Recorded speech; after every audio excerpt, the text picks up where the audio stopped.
The autumn air in Boston was gradually taking on winter's chill. Abigail Foster gazed out the window of her design office in Old Town while sketching a baby room for her niece or nephew. As her pencil glided over the paper, her mind drifted to the child she had lost several months ago. "Abigail, there's a client on the phone." Her assistant, Sophie, peeked through the office door. Abigail took a deep breath, put on a smile, and closed her sketchbook. She was a highly regarded interior designer in Boston, especially known for her restoration of old buildings. Business was going well, and she had recently been featured on a magazine cover. "Thanks, Sophie. Could you put them through?" After ending the call, Abigail's cell phone rang. The screen displayed Mom. She hesitated for a moment before answering. "Mom, what is it?" "Abigail, you haven't forgotten about dinner tonight, have you?" Evelyn Foster's voice carried a slight tone of reproach. "It's Charlotte's pregnancy celebration. Your father has picked out a special wine." Abigail closed her eyes. "I haven't forgotten.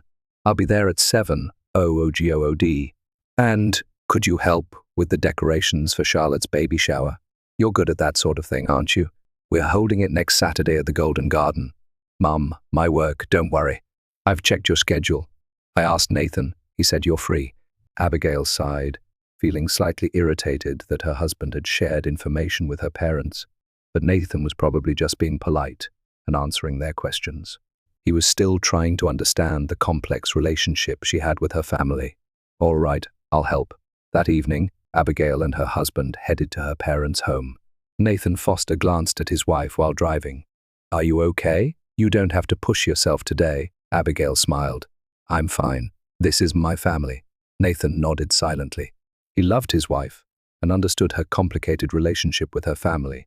However, he couldn't help feeling that her parents had been too cold since her miscarriage. When they arrived at the Foster mansion, the front door opened and Charlotte came out to greet them. Her belly wasn't showing much yet, but her face had that special glow of pregnancy.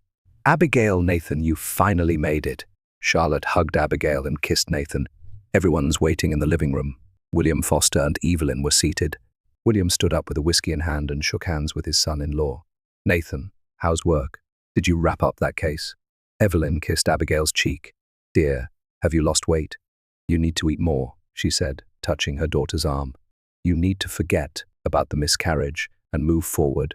Abigail maintained her smile while feeling pain inside. Her family treated her miscarriage as if it were a trivial event. Her doctor had told her, "Your poor physical condition is probably due to mental stress." And her family kept repeating, "You're overthinking it." "Charlotte, how's your morning sickness?" Abigail tried to change the subject. "I hardly have any." The doctor said, "It's a healthy pregnancy." Charlotte smiled proudly.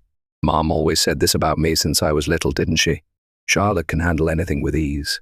William smiled proudly. "That's right. She's the star of our family." During dinner, the conversation revolved around Charlotte's pregnancy, her husband Thomas's success, and the coming baby. Abigail ate quietly, occasionally nodding to participate in the conversation. Under the table, Nathan held her hand, offering silent support. After dinner, Evelyn called Abigail into the kitchen. "About the baby shower, I've made a gift list." She handed her a tablet. "And I have some decoration ideas too. Please take care of it." Though reluctant inside, Abigail smiled and nodded. "Leave it to me, Mom." On the drive home, Nathan said quietly, "You can keep your distance. You don't need to force yourself. They're family. If I don't help, who will?" Abigail replied, gazing out the window. The next day, Abigail received a call from her Aunt Margaret Clark, Nathan's paternal aunt, who lived far away in Chicago but occasionally visited Boston. "Abigail, I'm coming to Boston this weekend. Could we meet?" "Margaret, of course. Please stay with us." Abigail was genuinely happy. Margaret was like true family to her. "Then I'll arrive Friday. I'm looking forward to hearing about your new projects." After hanging up, Abigail felt some of the tension leave her shoulders. Having Margaret visit would give her some support before the baby shower. That night, lying in bed, Abigail told Nathan, "Margaret is coming. I can tell her everything." Nathan gently touched his wife's hair. "That's good. Blood ties aren't the only thing that makes a family, Abby." Abigail rested her head on her husband's chest. "I know, but still." She cut off her words. There was much she wanted to say, but she didn't yet have the courage to voice it. The day before the baby shower, Abigail was shopping at Exit Market downtown. She was selecting a gift for Charlotte. though it was hard to find something heartfelt. She was torn between wanting to sincerely celebrate her future niece or nephew and her own sense of loss. Abigail, turning around, she saw Thomas Bennett, Charlotte's husband. He had several shopping bags on his arm.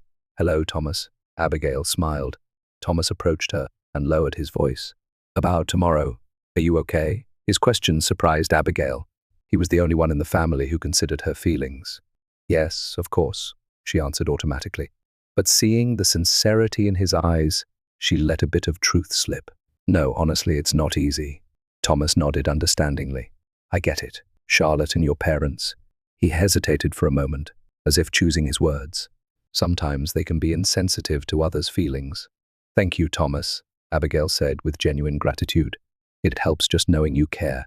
If you need anything, you can tell me," Thomas said before parting. When she returned home, Nathan was in the living room with his laptop open. He looked up from the screen with a slightly confused expression. "Have you seen Charlotte's Instagram?" Abigail shook her head. She posted. Nathan turned the laptop to show her. "I have a special surprise for tomorrow. Everyone, look forward to it. I've prepared something especially for a certain person." A wave of anxiety swept through Abigail. What could that be?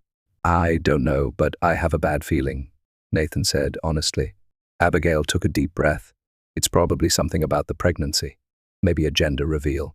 Nathan didn't seem convinced but said nothing more. In the evening, Margaret arrived. Despite the long journey from Chicago, she was full of energy. At 60, Margaret had short, graying hair and intelligent blue eyes, and was known for her straightforward manner. "Abigail, you've lost weight," Margaret said, hugging her nephew's wife tightly. "Are you all right?" "Yes, I'm just busy," Abigail answered. But Margaret's sharp eyes didn't miss her fatigue. After dinner, while Nathan was cleaning up, Margaret and Abigail went out to the patio.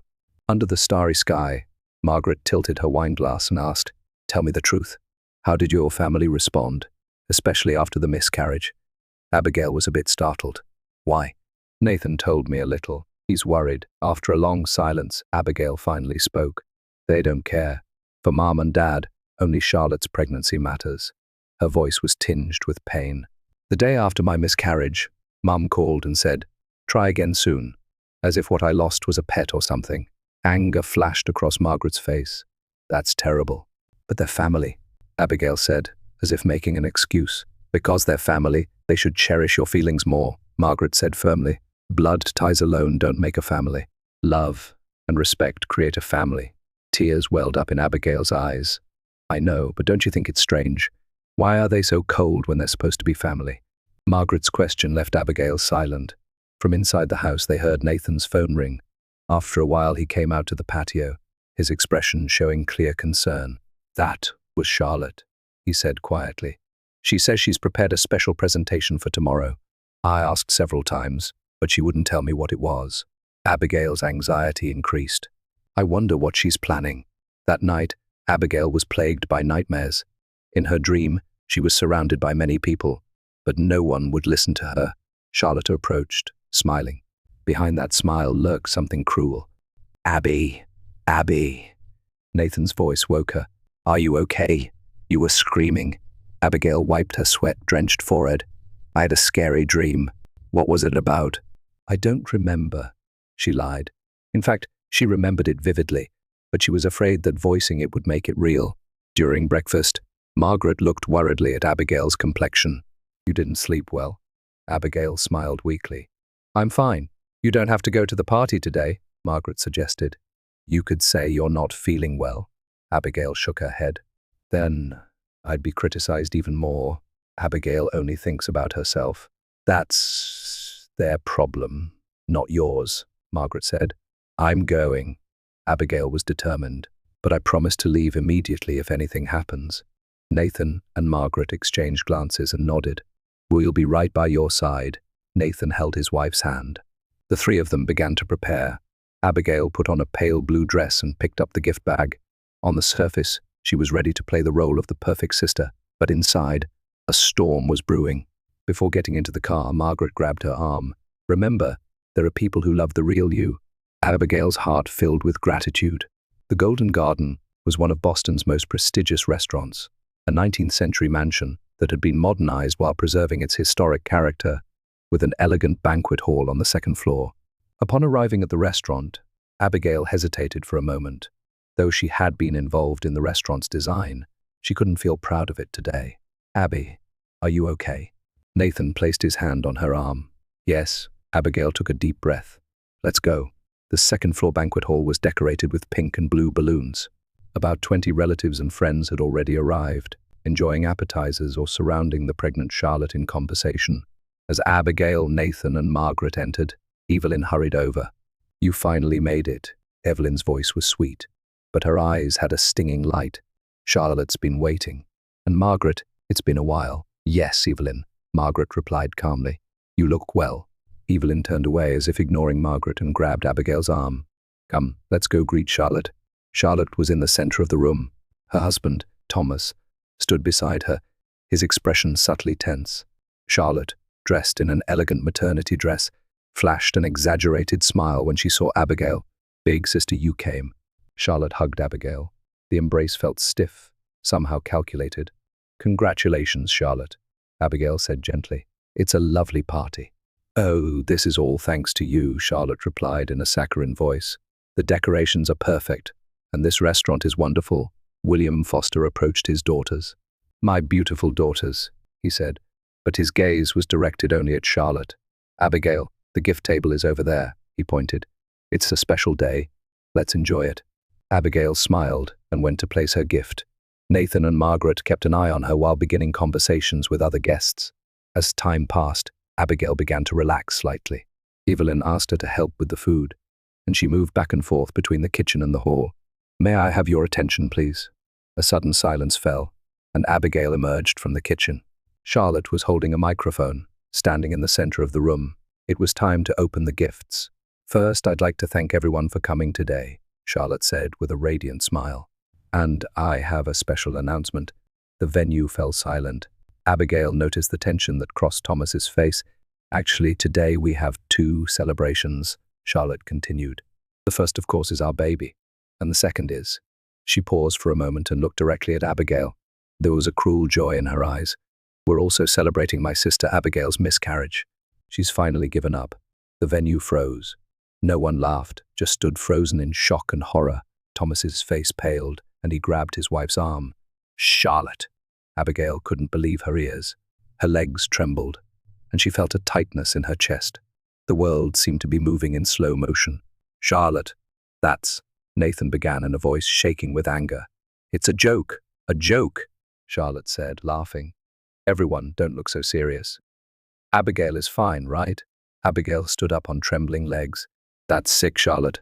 Her voice was quiet but resonated throughout the venue, celebrating someone's grief. Suddenly, her hair was pulled hard. Evelyn stood behind her, grabbing her hair. "Don't overreact to something like this," Evelyn said in an angry voice. "Can't you take a joke? You're always like this, ruining your sister's happy day." "Evelyn," Margaret rushed over. "Let go of her." "This has nothing to do with you," Evelyn shouted. William stood between his daughters. "Abigail, you always overreact. Charlotte just made a slightly inappropriate joke. She didn't intentionally try to hurt you." "Not intentional?" Abigail said with tears in her eyes. "She said she was celebrating the death of my baby." "You're making too much of it," Evelyn snorted. "It was just a miscarriage. You can have another one soon." Something broke inside Abigail. She tried to escape from Evelyn's grasp, but Evelyn pulled her hair even harder. The two struggled, and without realizing it, they moved closer to the banister of the mezzanine. "Let go," Abigail cried. "You should apologize to your sister." Evelyn raised her voice. In the confusion, Nathan and Margaret tried to rush to Abigail's aid. Thomas was also trying to get between the two women. In the next moment, it was clear to everyone watching. Evelyn pushed Abigail hard toward the banister. Abigail lost her balance and fell over the railing into the open space. "Abigail!" Nathan's scream echoed. He reached out for her, but his fingertips barely missed. As Abigail fell, she saw the surprised and fearful faces of Charlotte and her parents. They seemed to understand the consequences of their actions only now. During the fall, a strange peace came over Abigail. The thought, this might be the end, crossed her mind. She heard the screams of restaurant patrons on the first floor, and the next moment, Abigail collided with the hard marble floor. Sharp pain shot through her body, and then consciousness began to fade. The last thing she saw was the beautiful ceiling mural of the restaurant, the one she had designed herself. How ironic, she thought. Then the world was enveloped in darkness. A white ceiling and the smell of disinfectant, these were the first things Abigail felt when she regained consciousness. She blinked, trying to focus her eyes. Abby, can you hear me? It was Nathan's voice. His face came into her blurry vision, a worried, tired face, but with a glimmer of relief in his eyes. Nathan, her voice was hoarse. Where? At the hospital. You're going to be fine now. Abigail could gradually see her surroundings. A white hospital room, and the fourth drip, and two other figures by the window, Margaret and a stranger, a man in uniform, a police officer. Abigail was confused. Memories came back in fragments. The baby shower, Charlotte's words, the struggle with Evelyn, and the fall. What happened? Miss Foster, the police officer approached. How are you feeling? It hurts, but I'm okay, Abigail answered. And you are? Detective Harris. I'd like to talk to you about your accident. Accident? Abigail looked at Margaret, who came to her bedside and took her hand. You fell from the second floor, but miraculously, you escaped serious injury. According to the doctor, you have a mild concussion, a broken right arm, and bruises on your back. I remember. Abigail searched for words. Charlotte said terrible things. And then Mom. Thomas Bennett called it in. Detective Harris said calmly. According to his testimony, this wasn't just an accident. Thomas? Abigail was surprised. The door opened, and another person entered, an intelligent-looking black woman in a suit. Abigail, I'm glad you're awake. She smiled as she approached. I'm Laura Mitchell. I was introduced by your colleague Rachel Turner and will be serving as your attorney. Attorney? Abigail was increasingly confused. Thomas told everything, Margaret said quietly. Not just what happened at the baby shower. He had been questioning Charlotte and your parents' behavior for months. What do you mean?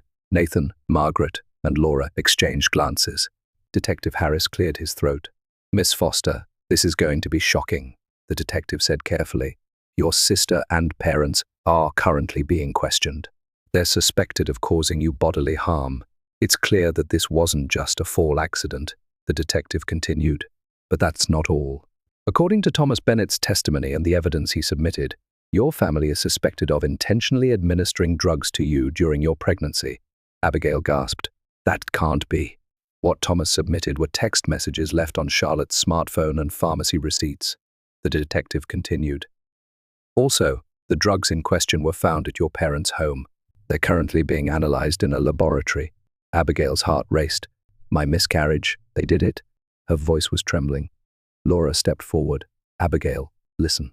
At this stage, it's just speculation, but the evidence suggests your family didn't want you to have children. Why? According to Thomas, Margaret said gently, your parents always saw Charlotte as the heir. They thought Charlotte should have the first child, producing the true next generation of the Foster family. But I took the Foster name, Abigail said weakly. That might have been the problem, Nathan said quietly. You're not carrying on their family name. That's not all, Laura interjected. According to Thomas, Charlotte has always been jealous of you, your success, your marriage, and the fact that you got pregnant first. She's not that kind of... Abigail began, but she wasn't confident in her words. She was pathologically jealous of you, Detective Harris said. Numerous messages criticizing your success have been found on her smartphone. The frequency increased after your pregnancy announcement. We also have testimony from her friends, Laura said. Charlotte reportedly said she absolutely could not forgive your pregnancy.